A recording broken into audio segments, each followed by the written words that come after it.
estrogen in it. They're acting like bitches. And that's the fucking 2K problem. bringing that heat, but I got a call from grown ass men out here going off their fucking emotions about another man. Hello? Who I'm speaking with? Jermall Charlo? Hey, Jermall. Whoa. Calm down. I heard about the $150K that got stolen from you in the club. Look. Hey. You keep running your mouth. You're going to have to stop running your mouth right now and listen to me. Look, Detective B is already on it. I got you. I know them Instagram hoes took your money, but trust and believe in me. Detective B falls all the Instagram hoes or Instagram models or Instagram attentions he can horse. Trust me, I'm going to get your money back. It may not be all of it. It may be 10%. It may be 50%. It may be 5%. It may even be 1%. But I'm going to get you something back, dog. Trust and believe that. While you're doing that, sit back, stay in Houston. Don't go to New York. You're looking like food up here. And the wolves got you. And the wolves happen to be females. So while you sitting back in Houston, I'm going to be starting this investigation looking for your money. All right? And also, stop running your mouth. That's what got you in trouble in the first place. All right? Talk to you later, bro. Peace.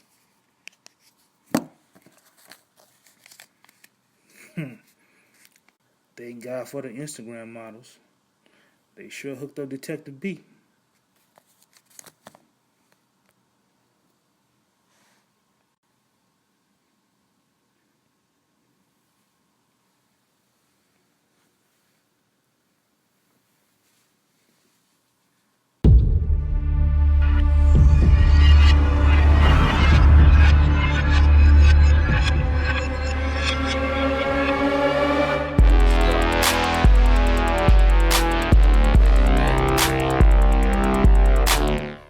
What's good, YouTube? It's your boy 2K here.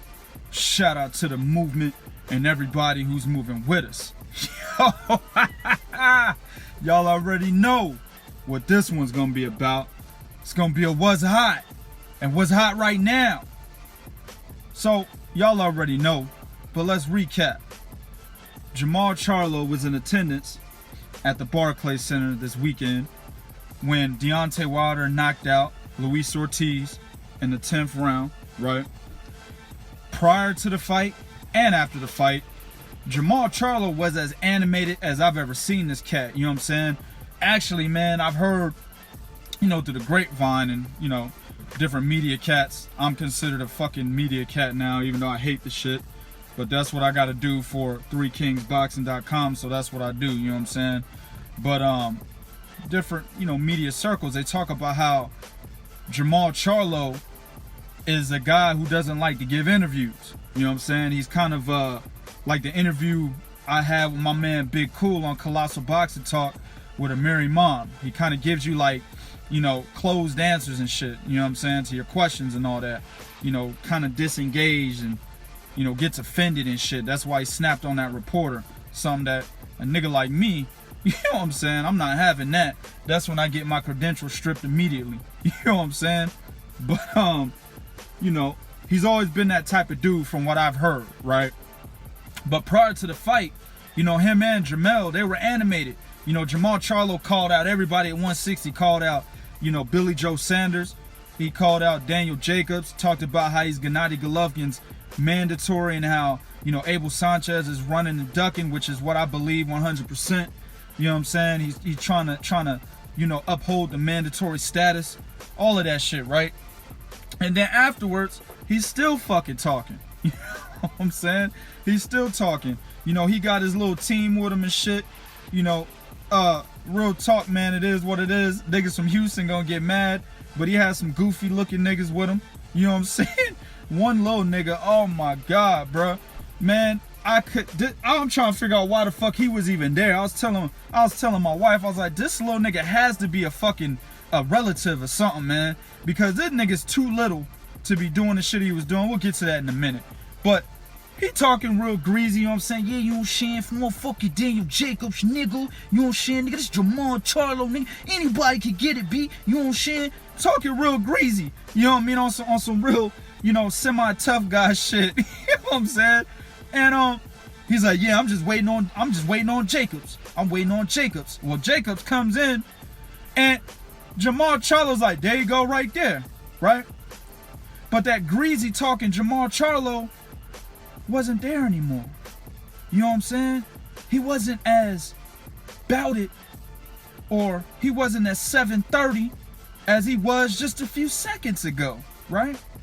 He was actually looking at Daniel Jacobs, and if Jacobs wouldn't have stopped and said, oh, I came at the right time. If Jacobs wouldn't have said that, Jermall Charlo would have let the nigga walk by. You know what I'm saying? Jermall Charlo's entourage would have just been trying to mean mug the nigga. Bunch of goofy niggas with mean mugs, dog. That shit don't mix. You get laughed at, B. You know what I'm saying? And he was gonna let the nigga walk by. Now, I feel bad doing this. He's making Texas niggas look bad, man. You know what I'm saying? You making Texas niggas look bad. So Daniel Jacobs comes over and he said, yeah, I came at the right time. And here comes this little nigga. Yo, this little nigga, yo, he looked just like my man's Willie the Kid, B. Man, fuck it, I just show y'all, man.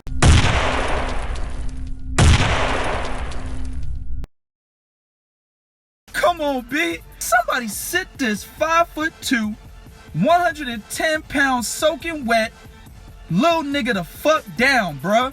And he's in there running his mouth. Finally, they're like, nigga, shut up, let him talk. So they get to talking, you know, long story short, you know, Daniel Jacobs is like, yo, I heard you over there saying I'm ducking you because I went to HBO, but HBO was giving me them M's. He said them M's, which means money. They getting me paid, nigga. He said, you not touching the money I'm touching.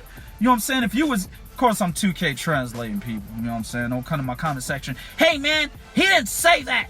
I'm 2K translating, B. Anyway, but Jacobs is like, yo, when you start touching the M's, I'm touching, you know, you might get there, but you'll understand. I got a contract with HBO.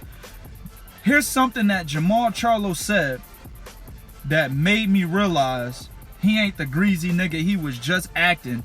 If, you know, just seeing Daniel Jacobs getting ready to walk by him wasn't enough, this was enough right here. One of the first things Jermall Charlo said was, I'll do whatever you want. Go back and watch the interview. Credit Fight Hype. You know what I'm saying? Go back and watch that shit. He said, I'll do whatever you want. But before it was, yeah, man, you don't fuck it, nigga, you know what I'm saying? People think, you know, my man Santana ain't shit. People think, you know, Daniel Jacobs matchup ain't shit. So let's go ahead and get in the ring and do this shit, man. Fuck it. But when Jacobs is there, it's, I'll do whatever you want. And then one of his boys goes, he wants you to go to HBO. Now, what I want people to realize is that shit is possible because Al Hammond has already put a fight on HBO. I just bring one right off the top of my dome I'm thinking of right now. Terrence Crawford versus John Molina, right? Terrence Crawford, of course, is promoted by Bob Arum. John Molina Jr. was dealing with Al Hammond. He's under the PBC banner, right? That was one of the first fights where we actually seen Bob Arum and Al Hammond work together. And then on top of that, they were on a third-party network, HBO, for that fight, right? So with Jermall Charlo being under the PBC banner, I think he has a contract with Showtime. I believe he has a contract with Showtime. But in the future, that fight is very possible. There is no situation where Al Hammond can't put one of his fighters on HBO unless that fighter's not contracted with Showtime. You see what I'm saying? There's a possibility that fight could happen. But anyway, so, you know, they get to talking and shit. And then here comes the little Willie nigga again, man. Cause you pussy.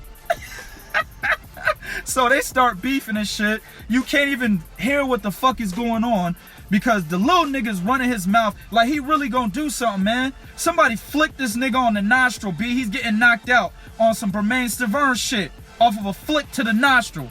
Man, get the fuck out of here. Why is this little bum ass nigga even there, B?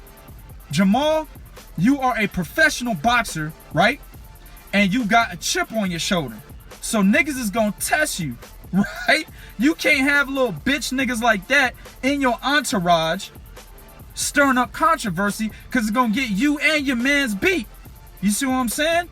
I mean, unless this little nigga knows some type of martial arts, B, he better be a 3rd-degree black belt in like 6 different disciplines on some Michael Jai White type of shit in order for him to be popping off the way he's popping off, dog. You know what I'm saying? So with that shit going on in the background, it's hard to fucking hear, but you see that they're basically Daniel Jacobs and Jermall Charlo like, yeah, you know, we gonna see each other one day. It's gonna be a good fight. They dap up, whatever, right? Well, after that, knowing how Brooklyn is, man, this is the thing. And I got a lot of niggas in New York, you know what I'm saying? And I've lived in New York for quite some time, you know what I'm saying? Not from there, but I lived there. New York niggas, they support their own people to the fullest, okay? So the beef between Jermall Charlo and Daniel Jacobs got out like wildfire, spread that quickly. People knew about it all around Brooklyn. Yo, DJ got into it with Jermall Charlo. You know what I'm saying? Jermall Charlo goes to the 4040 Club, which is owned by Jay-Z, right? I think they said at 3 a.m. he gets into a verbal altercation that turns physical. I can guarantee you, you know, it's pure speculation, of course. I wasn't there. But knowing how Brooklyn works, how New York cats work, I know it has something to do with the Daniel Jacobs situation because they support their guys to the fullest. He got into it with them. This dumbass nigga had 150 grand worth of jewelry and money in a sack, passed it off to his mans, who passed it off to a bitch, right? Who, based on what the reports are saying, walked out with the bag, man. Now, this is funny because the way the story is being told by other people that are not the NYPD, right? Or at least, I'm sorry, spokesman for the club. They're saying, yeah, you know, he passed it off and he left the bag there and shit. And someone came and took it. That's the story. But then when you talk to the spokesman of the club, they're saying, yeah, he passed it off to a person who happened to be a friend of the host of the party that they had, and they walked out with it. So the spokesman of the 4040 Club is basically saying, hey, somebody from Jermall Charlo's camp walked out with the bag. They putting the blame back on them. Now they got these bitches on cameras. It was 5 women that are involved, but there's one big fat blonde head bitch that took the bag. You know what I'm saying? And they got her on camera with the fucking bag, and she's throwing it over her shoulder as she's walking out the club. You know what I'm saying? But the thing is this. The fucking spokesman is already putting it on a member of Jermall Charlo's camp. So they're trying to make it to where there is no investigation. You know what I'm saying? Supporting their own people, yo. That's what it is. They know who Jermall Charlo was and what he was in there for. They know. You know what I'm saying? So, dog, this nigga right here, bruh. I mean, bro, you making Texas niggas look so bad, man. You pop off, you act like you the hardest motherfucker on the planet, right? You kind of didn't really show it when Daniel Jacobs showed up. You know, that kind of made you look suspect right there. And then to top it off, man, you go to the fucking club and get robbed by a couple New York bitches, man. Come on, man. Man, you making Texas look bad, bro. You know what I'm saying? If not Texas, you really making Houston look bad, dog. And, you know, I got my New York niggas already telling me, yeah, dog, that's what happens, son, when Texas niggas come to New York, son. You know what I'm saying? So I got an answer for that shit. Come on, bro. Now, Jermall Charlo went on Twitter and said, yo, it's fake news. But apparently the NYPD saying they got a case. They got, you know, camera footage. The camera footage is out there. They actually have the rolling camera footage so you can see it on a video player. You know, all the girls walk out and you see the fat, you know, biscuit eating bitch walking out with the bag. You know what I'm saying? So it's all there. But he's saying it's fake news, so it is what it is. But the point being, man, make this fucking fight. You know what I'm saying? If they could work out some type of contractual deal, you know, between HBO and Showtime, and it could come to terms and shit and say, hey, yeah, you know, we'll air this fight like they did Manny Pacquiao and Floyd Mayweather. Of course, that was a bigger fight. You know, the magnitude of this fight is nowhere near the magnitude of that one. The money to be made in this fight is nowhere fucking near the money to be made in that fight. But let's just come to an agreement, HBO and Showtime, and let's make this motherfucking fight. Because in all honesty, if it goes down like this, right, I think people are already intrigued. The news is out there. People saw what happened. I think some money can be made, man. So let's go ahead, have these two cats, you know, fight who they gonna fight. Hugo Centeno for Charlo, and I can't remember the other cat for Daniel Jacobs. Let them fight who they gonna fight. You know what I'm saying? And let's prepare to make this fight, because at the end of the day, Gennady Golovkin ain't gonna fight Jermall Charlo. Next! And speaking of Gennady Golovkin, my man is a victim of his opponent testing positive for a banned substance. And that's Canelo Alvarez testing positive for clenbuterol, right? Let me get some water real quick. Boy, lips be dry as fuck when you talking about these cats. Alright. So let me give y'all a little bit of history on clenbuterol, since I'm always around weightlifters. You know what I'm saying? Being an avid weightlifter myself. And I've lifted weights with cats that compete in competitions. You know what I'm saying? Clenbuterol is basically was created for cats that have bronchitis, right? And it helps their respiratory issues. A person with bronchitis, they can take clenbuterol. It will help, you know, ease the respiratory issues they have. Well, the fitness world found out that taking clenbuterol in cycles, right, helps with weight loss. And in the process of it helping with weight loss, you're able to keep a lot of your muscle mass. You don't lose your muscle mass. So you're really just burning a lot of the fat content on your body, right? And that's why a lot of people who compete in bodybuilding competitions and shit, where they model stuff like that, they do take clenbuterol, and it's cyclitic, right? Which means you take it in cycles. So when you drug test for these competitions, because some competitions, the lower tier competitions, they don't drug test, but the higher tier ones, they drug test, where you can win a lot of money. They drug test, make sure everything's authentic, right? Since it's cyclitic, basically, since you're cycling, whenever that test happens, the clenbuterol can already be out of your system, right? And I think that's what happened in this situation. Now, of course, you know, there is tainted meat in Mexico, okay? You know, cats like, I think recently Francisco Vargas tested positive for the same drug, and it was because he was eating meat out in Mexico. So we've already got the whole problem with the tainted meat out of Mexico on file. It's already happened to other boxers, right? But this is the thing.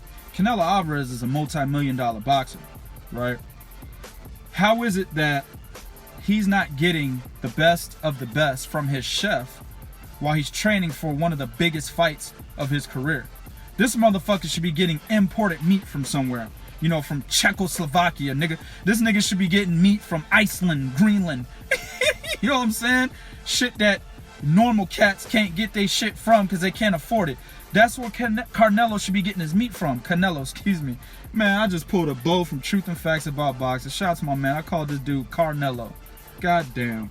Anyway, my man Canelo should be getting the best of the best, especially for a fight of this magnitude. You know what I'm saying? And it just behooves me, for you dumb niggas, it confuses me, that Canelo is not, he's still eating local meats out in Mexico. Now, I've got family in Mexico, you know what I'm saying, through my wife, right?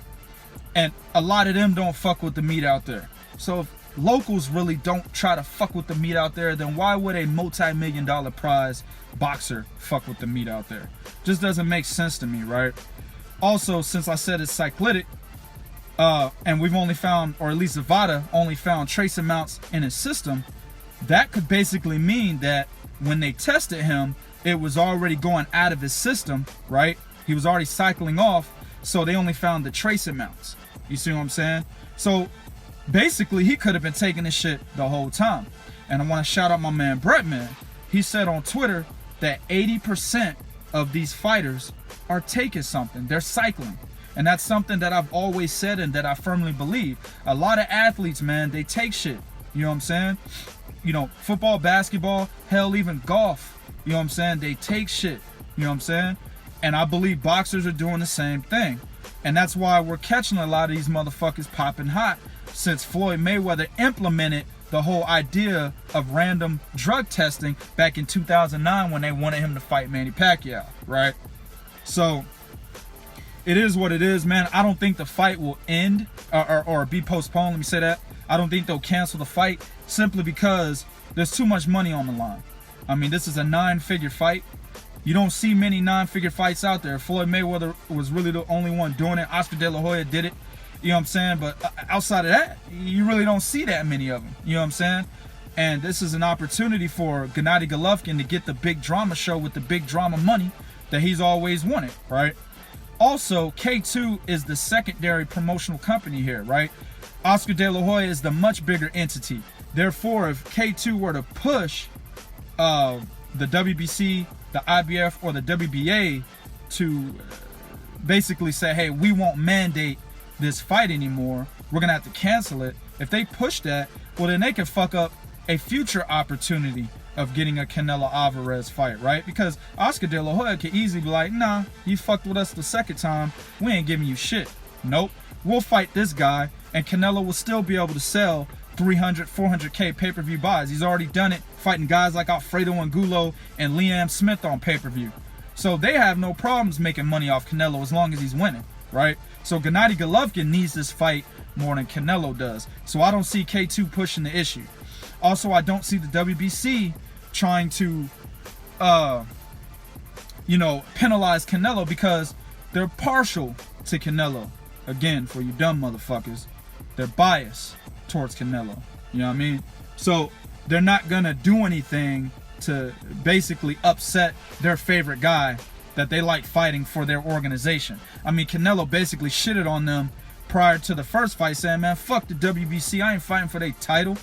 And then, you know, they were happy as hell to announce that he will be fighting for the title this time, even though he shitted on them the first time. So they have an allegiance to Canelo and to Golden Boy, so they won't shit on dude. You know what I'm saying? I don't see them pushing the issue. And shout out to my man Bo.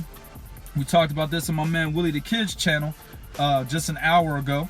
You know what I'm saying? Bo mentioned, yeah, you know, the WBC's not putting this information out there as quickly as they did Luis Ortiz or any other fighter that's popped hot while trying to fight under their organization. And he's absolutely right. They haven't, because it's Canelo.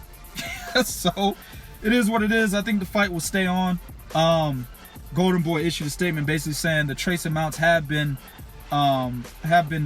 basically seen as enough that basically are tested in the meat. And let me say that a little bit better for you cats. Basically, they'll test the meat out there and say, yeah, you know, there's this amount of clenbuterol in the meat. Well, they found that basic same amount, or at least in that range that they tested, right? They found an amount in that range that's in the meat that's in Canelo. So they're saying, well, it's within that range, so it's possible he could have gotten it from eating the meat. So that's really what's going on right now. He's supposed to get tested again. He's going out to San Diego, and basically the amount that they found, it'll probably be out of the system by the time they get to the second test. So I don't think this fight is in jeopardy. It's still gonna be a fight May 5th. So I mean, it is what it is. One thing I will say, man, you know, in South Texas, we get a lot of that meat too, and there's a lot of fat bitches, you know, walking around in South Texas, and I guess clenbuterol ain't working for them. You know what I'm saying? I really believe Canelo was cycling this shit, man. It's a guy that walks around at 185 plus when he's not training. So I 100% am positive, you know, in my opinion, that he's definitely cycling a substance that helps him maintain a lower weight while keeping the muscle mass. Absolutely 100% without a doubt. All right, next, and the last of this segment. AB, always boxing, average boxer, alien booty. Adrien Broner, man, the guy everyone loves. You know what I'm saying? Omar Figueroa is out. As you all know, Omar Figueroa was he got pulled over for a DUI. Adrien Broner was put in jail for grabbing bitches by the pussy like Donald Trump. You know what I'm saying? Both those guys had legal issues. We thought the fight was gonna be off, but the fight stayed on the bill, and the fight was still scheduled for April 21st. Both guys got out of their legal issues. Both guys are still in training camp, but then Omar Figueroa injured his shoulder, so he's out. Jessie Vargas will step in. I think this is a good fight for Adrien Broner. It's going to be a card where you've got Gervonta Davis fighting Jesus Cuellar, excuse me. That's the guy that Abner Mares straight up dusted and bent up, you know, last year, the year before. I can't remember if it was 2016 or early 2017. Completely fucked him up. Made it seem like we got the old Abner Mares that beat Anselmo Moreno back. You know what I'm saying? But he'll be fighting Gervonta Davis. And then, of course, you got Jermall Charlo fighting Hugo Centeno Jr., fight that was supposed to happen last weekend on the undercard of Luis Ortiz, Deontay Wilder, has been postponed to April 21st, right? I think this is a good fight for Broner, man. I always like Broner against boxers. I don't like him against maulers, guys with a high pressure, high volume, high octane offensive style, right? Guys that will basically run him over while he's in that wide ass stance trying to shoulder roll in the middle of the fucking ring. You know what I'm saying? With no head movement, no way to use his footwork to elude any type of oncoming onslaught because he's too much in a wide ass stance. But boxers won't do that. Boxers will actually try to outbox Adrien Broner, where that gives Adrien Broner the opportunity to shine in his counterpunching ability, right? So, and Jessie Vargas is not a high volume type of guy. He does everything behind the jab. He is the quintessential boxer. I mean, he has no inside game. 100% outside fighter behind the jab. 100%. You know what I'm saying? So I think this will be good. I don't think Jessie Vargas has great footwork either. So he'll be in range of Adrien Broner. It's a good matchup for him, and I think this was a guy they should have been trying to get before Omar Figueroa. I didn't think he was going to beat Omar Figueroa. I think that pressure was going to be too much. Plus, Omar's a big guy, right? So I'm not sure if this fight is going to be at 147 or 140. I assume it's at 147 because that's where Jessie Vargas has been campaigning. And he was, of course, supposed to fight Keith Thurman in April before Keith Thurman said, nah, I don't want to fight Jessie Vargas. And also, I'm going to push the date up to May, right? So I think it's going to be at 147. But we'll see. But yeah, I think it's a good fight for AB, man. He's still, in my opinion, at 147 a gatekeeper. But I mean, if he could get past the Jessie Vargas, I mean, this definitely gives him an opportunity to say, motherfucker, I ain't a gatekeeper. You know what I'm saying? I just beat a B-rated fighter. But the way Adrien Broner fights, the low volume, right? The want and need to just want to counter instead of let his hands go. I can see Jessie Vargas, you know, standing outside, popping a jab, making this a very boring fight. You know, there is a possibility he can win on points. You know what I'm saying?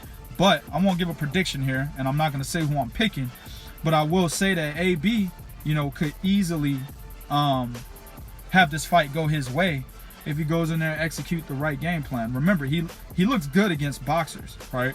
He doesn't look good against guys who apply effective aggression and a mauling style, high octane, high offensive style, right? High volume offensive style anyway. He didn't look too good against Paulie Malignaggi, a fight that I thought he lost, but he officially won. But then again, the fight was still close enough to say, hey, AB could have took that fight. So again, this could be the same situation. I don't see him getting ran through like he did against Sean Porter, Mikey Garcia, or Marcos Maidana. So we'll see what happens, man. I think it's a good fight for AB.